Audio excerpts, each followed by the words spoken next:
오늘 우리에게 주시는 말씀은 고린도전서 15장 1절로 11절 말씀입니다. 고린도전서 15장 1절로 11절 말씀. 신약성경 281면에 있습니다. 고린도전서 15장 1절로 11절 말씀 제가 읽어드리겠습니다. 형제들아, 내가 너희에게 전한 복음을 너희에게 알게 하노니 이는 너희가 받은 것이요 또 그 가운데 선 것이라. 너희가 만일 내가 전한 그 말을 굳게 지키고 헛되이 믿지 아니하였으면 그로 말미암아 구원을 받으리라. 내가 받은 것을 먼저 너희에게 전하였노니 이는 성경대로 그리스도께서 우리 죄를 위하여 죽으시고 장사 지낸 바 되셨다가 성경대로 사흘 만에 다시 살아나사 게바에게 보이시고 후에 12제자에게와 그 후에 500여 형제에게 일시에 보이셨나니 그 중에 지금까지 대다수는 살아있고 어떤 사람은 잠들었으며 그 후에 야고보에게 보이셨으며 그 후에 모든 사도에게와 맨 나중에 만삭되지 못하여 난 자 같은 내게도 보이셨느니라. 나는 사도 중에 가장 작은 자라. 나는 하나님의 교회를 박해하였으므로 사도라 칭함받기를 감당하지 못할 자니라. 그러나 내가 나된 것은 하나님의 은혜로 된 것이니 내게 주신 그의 은혜가 헛되지 아니하여 내가 모든 사도보다 더 많이 수고하였으나 내가 한 것이 아니요 오직 나와 함께 하신 하나님의 은혜로라. 그러므로 나나 그들이나 이같이 전파하매 너희도 이같이 믿었느니라. 아멘. 이는 생명의 말씀입니다. 지난 시간까지 세 번에 걸쳐서 고린도전서 14장 말씀으로 교회에서 행해지는 봉사 중 가장 중요한 봉사인 예언과 그 예언이 예언으로 전해지고 들려지는데 기초가 되는 방언에 대해 살펴보았습니다. 이렇듯 예언과 방언은 하나님의 일을 위해 은혜로 주어지는 은사 곧 선물이지만 능력 행함이나 신유 같은 은사들과 다르게 일보다는 성도와 교회의 존재 자체를 위한 것입니다. 이를 통해서 성도 개개인이 하나님의 자녀다워지고 성도의 모임인 교회 역시 교회다워지기 때문이지요. 이런 이유로 다른 은사들도 다 귀하지만 예언과 방언은 특히 귀합니다. 고린도 교회를 보세요. 당시 세워진 어떤 교회보다 은사가 많았던 교회입니다. 그런데 아이러니하게도 그 속에 갈등과 다툼이 가득합니다. 어떻게 이럴 수 있습니까? 은사가 어느 곳보다 강하게 나타난 교회인데 그거는 바울의 지적대로 예언과 방언이 잘못 이해되어 그릇 사용되고 있기 때문입니다. 방언을 영적 경지의 자랑 수단으로 여겼습니다. 자기도 무슨 말인지 모르지만 그것을 통해서 하나님과 영적으로 가까워지는 건데 나도 모르는 사이에 하나님과 더 친밀해져서 하나님의 말씀을 더 잘 듣고 전할 수 있게 되는 건데 말 그대로 핵폭탄 같은 건데 이 강력한 무기로 사단과 싸우지 않고 장신구같이 자기를 꾸미는 데만 사용하고 있었던 것입니다.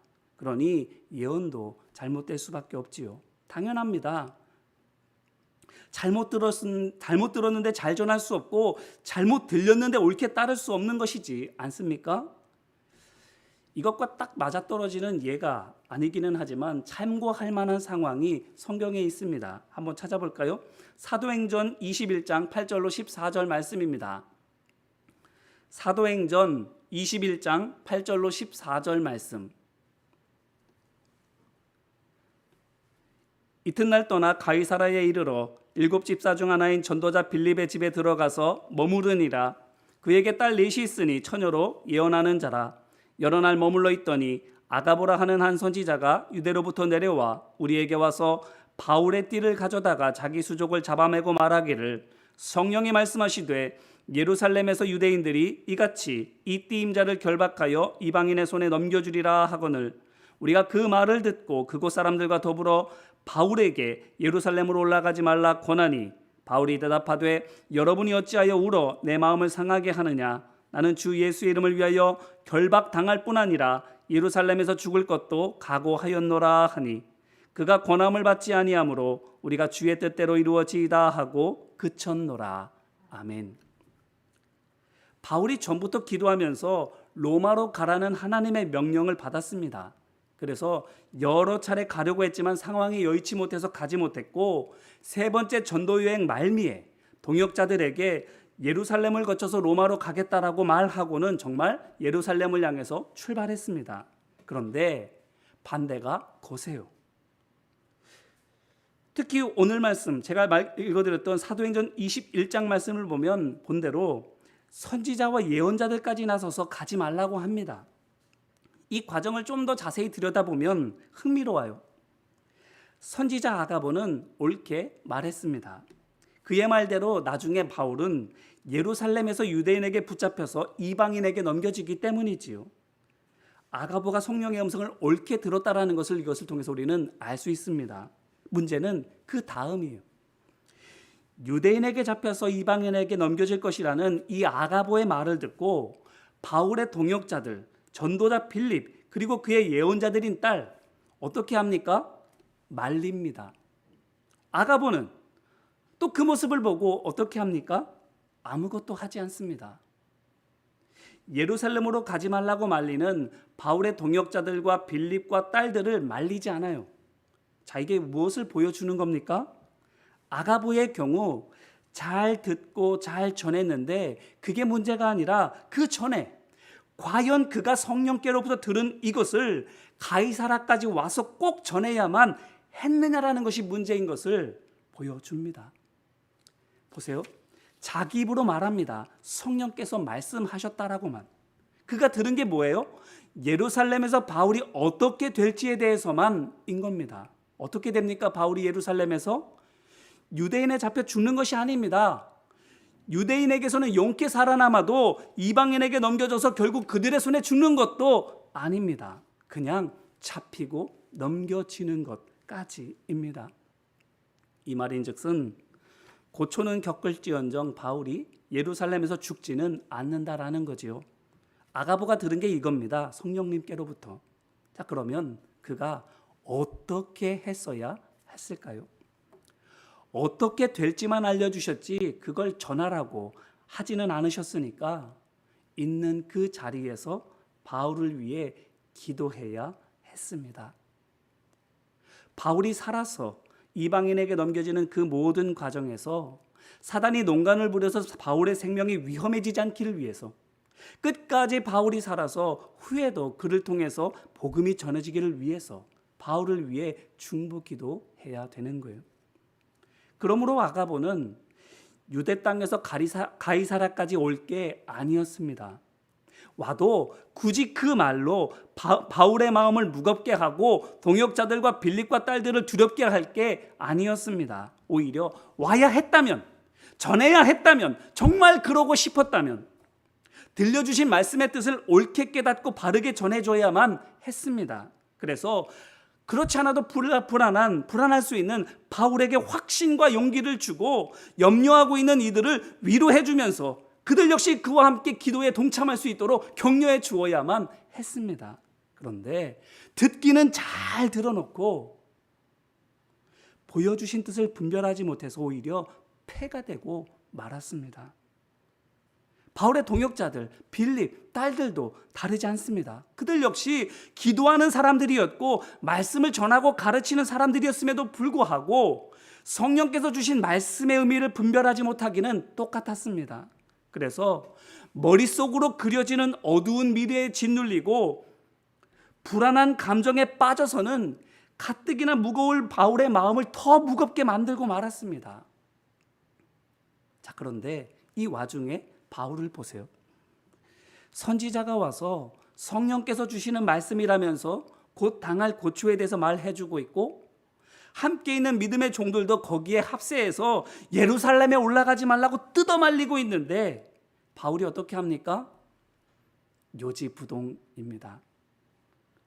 고집장이라서 자기가 한번 결정한 것은 썩은 무라도 잘라야만 직성이 풀리는 그런 성격의 사람이라서 아닙니다. 죽고 사는 것은 내 알 바 아니고 하나님께서 하라고 하셨기 때문이에요. 죽더라도 가다 죽는 게 하나님의 뜻인 것을, 살아남아서 오래오래 복음을 전하는 것보다 죽더라도 말씀에 순종하는 것이 하나님의 종된 내 본분이라고 믿기 때문에. 그래서 바울은 자기가 죽을 줄로 생각하지도 않지만 설령 그렇게 된다 할지라도 자기는 아무 상관이 없노라고 말하고 있는 겁니다. 여기서 무엇을 볼 수 있습니까? 하나님께 자신을 온전히 내어 맡기는 사람의 모습이 보이지 않나요? 마치 무엇과도 같아요?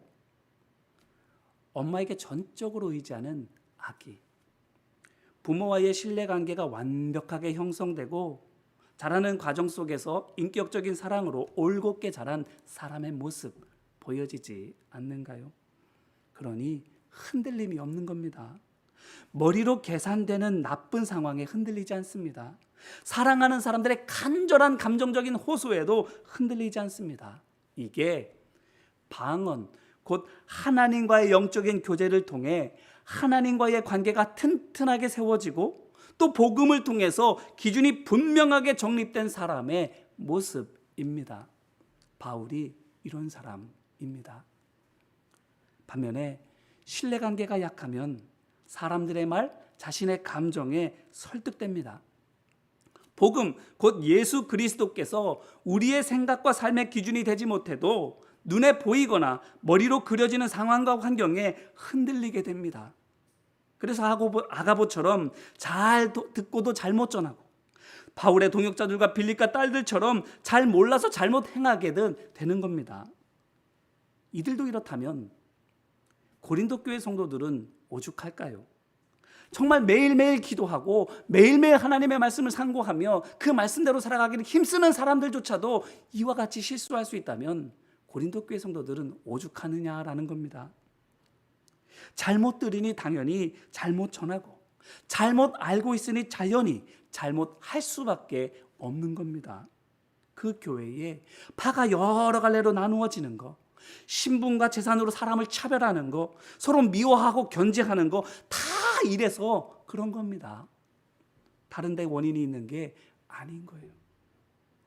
그 교회에 방언하는 사람이 그렇게 많은데도, 그 교회에 예언하는 사람이 그렇게 많은데도 원인은 말씀드린 것처럼 분명합니다. 전하는 사람이 10명이면 하나님의 말씀도 10개가 되기 때문이에요. 그 많은 사람들이 저마다 자기가 옳다고 하기 때문입니다. 하지만 진리가 여럿일 수는 없지요. 하나뿐입니다. 진리는. 그래서 바울이 오늘 말씀에서 말하는 거예요. 1절로 2절 말씀입니다. 형제들아, 내가 너희에게 전한 복음을 너희에게 알게 하노니 이는 너희가 받은 것이요 또 그 가운데 선 것이라. 너희가 만일 내가 전한 그 말을 굳게 지키고 헛되지 믿지 아니하였으면 그로 말미암아 구원을 받으리라. 아멘. 바울이 이전에 내가 너희에게 전해주었던 복음을 내가 다시 전한다라고 말합니다. 새 복음을 전하는 게 아닙니다. 다른 것을 가르쳐주는 게 아닙니다. 전에 전해주었던 그 복음을 다시 말해주고 있는 거예요. 왜요? 진리는 하나이니까. 다른 것이 필요한 게 아니기 때문에. 그 바울이 말하는 시대와 장소를 막론하고 인종과 문화와 상황을 초월해서 영원한 생명에 이르게 하는 진리가 무엇이라고 말합니까? 복음인 거예요. 그들이 새겨 들었다면, 정확히 말해서 그들이 하나님의 자녀로서 거듭난 귀로 그 말씀을 듣고 거듭난 마음으로 그 말씀을 생각했더라면 그로 말미암아 그들은 좋은 열매를 맺었을 겁니다. 그렇지만 익히 알고 있는 대로 방언을 자기 치장에나 쓰고 예언도 전하는 사람이 순수하게 복음만 전하기보다 세상의 철학을 섞어 전하고 듣는 이들도 세상의 문화의 틀 속에서 그것을 듣고 생각을 하게 되니까 말하기 좋고 이해하기 좋고 따라하기는 편할지는 몰라도 좋은 열매는 안 열리게 되는 겁니다. 열릴 것 같은데, 열려야 맞는 것 같은데 잡힐 듯 잡히지 않는 신기루 같이 열릴락 말락 하다가 이상하게도 나쁜 열매만 대신 열리게 되는 겁니다. 잘해보자고 하는 거예요. 그런데도 하면 할수록 사람들의 마음이 나뉘어지고 사람들의 마음이 떠나고 그 속에 갈등과 분열이 있고 다툼이 있고 어지러워지고 혼란스러움이 가중되고 있는 거예요. 사람들이 살아나는 것이 아니라 그 안에서 오히려 하나님의 일을 하다가 죽어가는, 지쳐가는 일들이 벌어지게 되는 겁니다. 복음이라면 어떨까요? 복음이라면, 복음을 따라 한다면 전혀 달라집니다. 복음으로는 됩니다. 로마서 1장 16절 말씀이에요. 내가 복음을 부끄러워하지 아니하노니 이 복음은 모든 믿는 자에게 구원을 주시는 하나님의 능력이 됨이라. 아멘. 하나님의 능력입니다. 구원하지 못할 사람이 없어요. 지쳐가는 심령도, 죽어 나자빠 있는 사람조차도 살리는 것, 그게 바로 복음의 능력, 하나님의 능력이라고 바울은 고백해주고 있습니다. 이 복음은 오늘 말씀 3절로 8절 말씀에 있는 것처럼 예수 그리스도입니다. 하나님께서 선지자들을 통해서 미리 알려주신 대로 그리스도께서 모든 사람의 죄를 위한 대속제물로 세상에 오셨고 십자가에서 죽으심으로 그 모든 죄를 도말하셨고 약속하신 대로 3일 만에 부활하심으로 말미암아 그 죄사함의 은혜를 확증해 주셨다라는 이것, 바로 예수 그리스도의 십자가와 부활, 이것이 바로 복음인 겁니다. 이거는 아무도 모르게 은밀한 가운데 벌어진 일이 아닙니다. 보지 못했고 그저 소문으로만 들었던 것도 아닙니다. 오늘 말씀 보세요. 제자들 외에도 500명 이상의 사람이 직접 본 것입니다. 바울 자신도 다른 시기기는 해도 봤다고 증언하고 있습니다. 이같이 복음은 깊은 사색의 결과도 아니고 몇몇 사람이 작당해서 꾸며낸 창작물도 아닙니다. 물증이 있고 증인이 있는 사실입니다. 그 사실을 믿음으로 올곧게 따라갔던 그 결과물인 바울을 보세요. 예수 그리스도를 믿고 거듭난 후에 이성과 감정과 경험과 관계 대신 예수 그리스도만을 생각과 행동의 기준으로 삼고 따랐습니다. 철저히 예수님만을 바라보며 의지하며 따라 살았습니다. 어떻게 되었습니까? 그의 외적인 성과는 우린 너무나도 잘 알고 있습니다. 많은 사람을 전도했고 제자로 길렀고 교회를 세우는 이 많은 일들 우린 너무나도 잘 알고 있습니다. 하지만 그것보다 더 놀라운 것은 그가 세상 누구보다도 예수님을 가장 많이 닮은 사람이 되었다라는 겁니다. 그렇기 때문에 바울이 쓴 서신서들을 볼 때마다 참으로 신기하게도 그 속에서 예수님이 겹쳐 보이는 겁니다. 다른 믿음의 종들도 마찬가지지만 바울에게서는 더더욱 짙게 예수님의 향기가 납니다. 하나님의 자녀다워지는 것, 하나님의 아들이신 예수님을 닮아가는 것, 복음의 결과물, 바울을 통해서 우리는 얼마든지 확인해 볼 수가 있는 겁니다. 그런데 정작 바울 자신은 자기에 대해서 뭐라고 말합니까? 만삭되지 못해서 난 사람, 가장 작은 자, 이렇게 말합니다. 기억하십시오. 이 고백이 예수님과 인격적으로 만난 사람의 고백입니다. 다르게 말해서 이 고백은 사람이 거듭난 증거입니다. 예수님을 만난 사람은 이렇게 고백합니다. 이런 고백이 예수님을 만났다라는, 예수님과 동행하고 있다라는 것을 증명해 줍니다.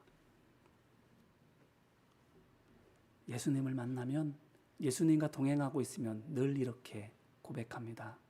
나는 죄인 중에 괴수입니다. 나는 무익한 종입니다. 나는 가장 작은 자입니다. 범사에 감사할 수 있는 것, 어떻게 감사할 수 있을까요? 바로 이와 같은 상황에서 감사할 수 있어요.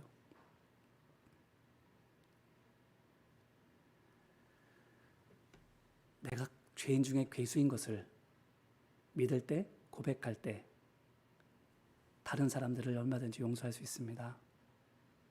나는 무익한 종입니다. 믿고 고백할 수 있을 때 어떤 억울한 일, 어떤 어려운 일 우리가 있다 할지라도 감사하며 그 길을 맡을 수 있습니다. 나는 가장 작은 자입니다. 고백할 수 있을 때 우리는 사람들과 비교하지 않습니다. 그저 섬기는 종으로 살아갈 수 있습니다. 이와 같은 감사는 말로 전하든 행동으로 보여주든 주위에 흔적을 남깁니다. 거룩한 영향력을 끼쳐요. 그 좋은 예가 바로 바울과 실라의 일화입니다.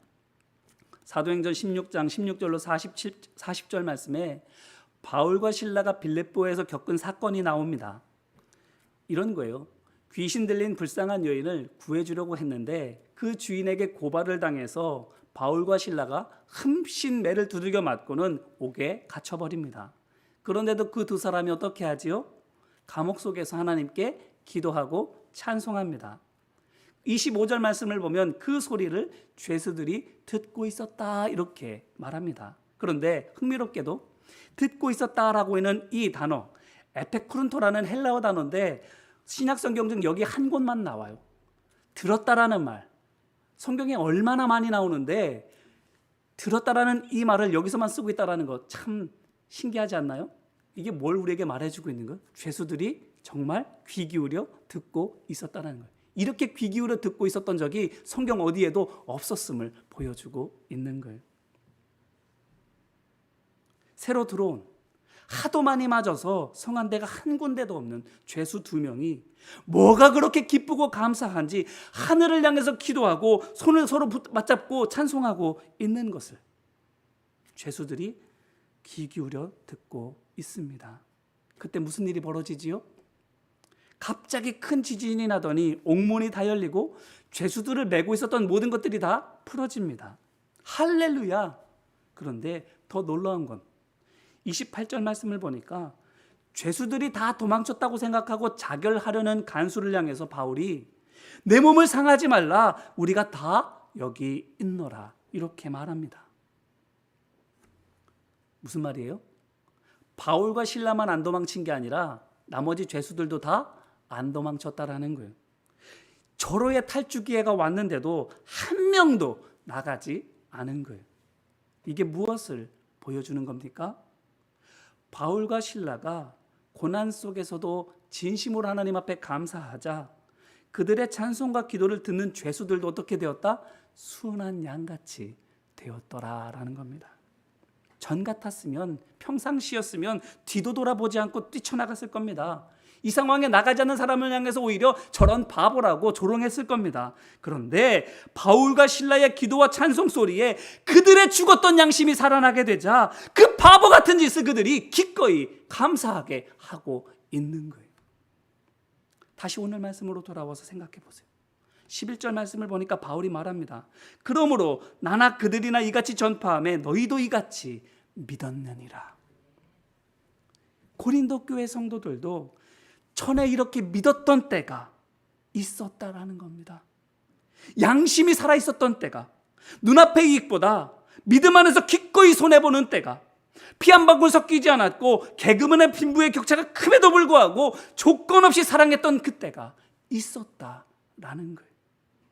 바울이 복음을 전해 주었을 때에 그 복음을 붙들고 하나님과 영적으로 소통하면서 기도하고 그 복음이 그들의 생각과 행동의 기준이 되었을 때에 그래서 예수 그리스도의 십자가와 부활의 복음 안에서 나는 죄인 중에 괴수입니다. 나는 무익한 총입니다. 나는 가장 작은 자입니다라고 고백하던 그때 그들도 그런 사람들이었다라는 겁니다.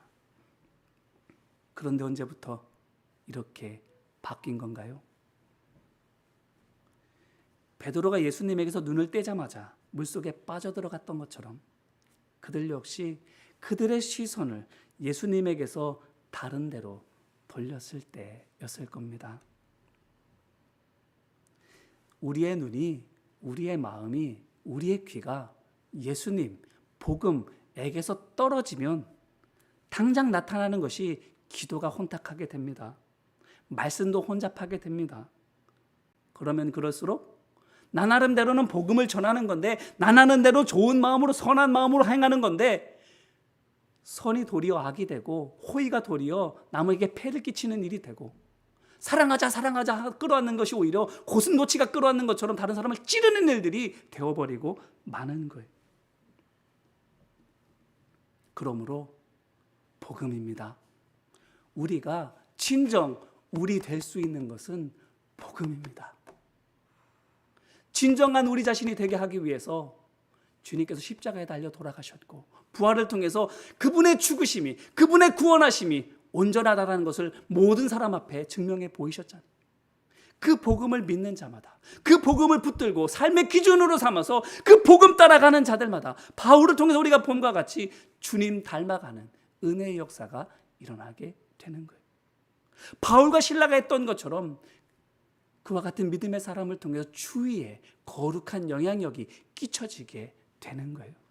그래서 누구도 구원받지 못할 자가 없도록 모든 사람을 구원하시는 하나님의 능력으로 모든 사람에게 임하게 하시는 거예요. 이제 이 말씀으로 우리 자신을 돌아보기를 바랍니다. 우리는 어떤가요?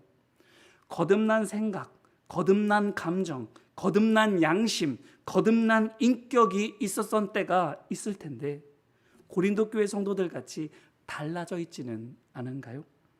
언제부터? 예수님, 복음에게서 우리의 눈과 마음이 떨어졌을 때부터. 복음대로 하는 것보다 다른 방법으로라도 내 삶이 윤택해지고 교회가 부흥하는 것을 바라기 시작할 때부터, 그때부터 우리의 기도, 우리의 말씀, 우리의 양심, 우리의 사랑 다 변질되기 시작하는 거예요. 하면 할수록 더 어그러지게 되는 거예요.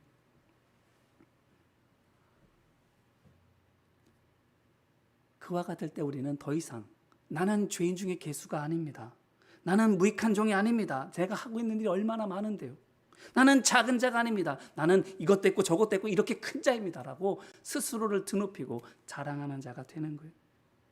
그러니 거듭나지 않고는 하나님의 나라를 볼 수 없는 것처럼 옛 자아로 돌아가는 우리 자신은 교만과 욕심에 눈멀고 기다치고 마음이 흐려져서는 하나님의 음성이 변질되어 들리고 하나님의 뜻도 잘 깨닫지 못하게 되고 마는 거예요. 그래서 다른 사람들에게 혹시라도 마음의 감동은 줄지는 몰라도 영혼을 살리는 거룩한 영향력은, 은혜는 끼치지 못하게 되는 거예요. 그러므로 바라기는 먼저 예수님, 그 십자가와 부활의 복음이 우리 안에 회복되기를 주님의 이름으로 기원합니다. 그래서 바울처럼 매 순간 하나님의 은혜를 경험하고 다른 이들에게도, 죄수 같은 이들에게까지 거룩한 선한 영향력을 끼치는 우리 모두가 되기를 주님의 이름으로 축원합니다. 예수 그리스도를 믿는 믿음 안에서 하나님께서 태초로부터 바라신 진정한 나답게 되는 우리 한 사람 한 사람 되시기를 소망하고 축복합니다. 이제 말씀을 붙들고 함께 기도할까요? 먼저 이 시간 우리 자신을 돌아보며 회개의 기도를 드리기를 원합니다. 처음 주님 만났던 때 생각해 보세요. 초가삼간도 만족하겠네. 주님 한 분이면. 빈털터리가 돼도 만족하겠네. 주님이면. 내게 엄청난 파도가 밀려와도 나는 흔들리지 않겠네. 주님 한 분과 함께만 있으면. 그랬던 때가 있지 않나요? 그런데 왜 이렇게 우리는 달라졌나요? 우리의 시선이 언제 주님에게서 멀어졌고 우리는 지금 무엇을 바라보고 있나요? 바라보고 있는 것이, 듣고 있는 것이, 마음에 품고 있는 것이 예수님이 아니면, 복음이 아니면 이 시간 회개하며 함께 기도하기를 원합니다. 같이 기도할게요. 은혜와 사랑 많으신 아버지 하나님, 오늘도 우리 가운데 함께하여 주셔서 고린도 교회 성도들 바울에게 복음을 듣고 거듭났을 때에는 정말 하나님의 자녀된 증거가 나타나고 그로 말미암아 방언도 풍성해지고 예언도 풍성해지고 각종 은사도도 많이 받아서 정말 하나님의 은혜와 성령의 역사로 풍성한 교회가 되었는데 너무나도 풍성했기 때문인지, 부족함이 없었기 때문인지 오히려 그것에 교만하고 욕심이 가득 차서는 주셨던 그 마음들 잃어버리고 변질되어 버렸던 모습들을 말씀을 통해 보게 됩니다. 아버지 하나님, 그들만의 문제가 아니라 오늘 우리 저에게도 그것이 문제가 아닌지요. 주님 바라보았을 때가 있는데, 그래서 무리를 걸었던 우리의 삶이 있었는데 주님 바라보지 않음으로 말미암아 물속에 빠져들어가는, 발버둥 치고 허우적대면 허우적댈수록 더 물을 들이킬 수밖에 없는 그런 암담한 상황 가운데 있지는 않은가요? 사람의 생각과 방법으로 수없이 노력을 해봐도, 될 듯한 것을 가지고 아무리 노력을 해봐도 될 듯 되지 않는 그 안타까운 우리 가운데 있지는 않은가요? 주님, 다시금 주님 바라보기를 원합니다. 다시금 복음을 듣기를 원합니다. 주님만을 바라보고 복음을 들으며 거룩한 심령으로 다시금 주님 앞에 온전하게 서기를 원합니다. 그래서 하나님의 음성을 온전히 들리고 하나님의 뜻을 온전히 깨달아 그 말씀 서로 나누며 함께 세워져 가고 함께 살아가고 함께 승리하기를 원합니다.